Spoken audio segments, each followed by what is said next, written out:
ഓം നമോ ഭഗവതേ വാസുദേവായ. ശ്രീമന്നാരായണീയം ദശകം 11 ശ്ലോകം 1.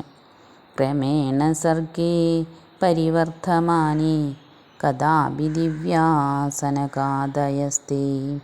ഭവദ്വിലോകായ വിഗുണ്ഡലോകം പ്രപേതിരേ മാരുതമന്ദിരേശ. സാരാംശം. എല്ലാവർക്കും വിനീതമായി നമസ്കാരം. ശ്രീമദ് ഭാഗവതം 3-ാം സ്കന്ധം 12-ാം അധ്യായം വരെ മേൽപ്പത്തൂർ ഭട്ടതിരിപ്പാട് സംഗ്രഹിച്ചു കഴിഞ്ഞു.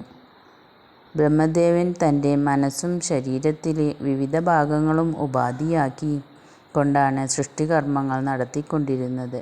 താൻ വിചാരിച്ച പോലെ സൃഷ്ടി വർദ്ധിക്കുന്നില്ല എന്ന് മനസ്സിലാക്കിയ ബ്രഹ്മദേവൻ ഭഗവാന്റെ പ്രേരണയനുസരിച്ച് തൻ്റെ ശരീരത്തെ രണ്ടാക്കി വിഭജിച്ച് മനു എന്ന പുരുഷനെയും ശതരൂപ എന്ന സ്ത്രീയെയും സൃഷ്ടിച്ച് അവരിലൂടെ സൃഷ്ടി വർദ്ധിപ്പിച്ചു. അങ്ങനെ പ്രജാസൃഷ്ടി പടിപടിയായി വർദ്ധിച്ചു കൊണ്ടിരുന്നു. ഹരേ കൃഷ്ണ. സർവം കൃഷ്ണാർപ്പണമസ്തു.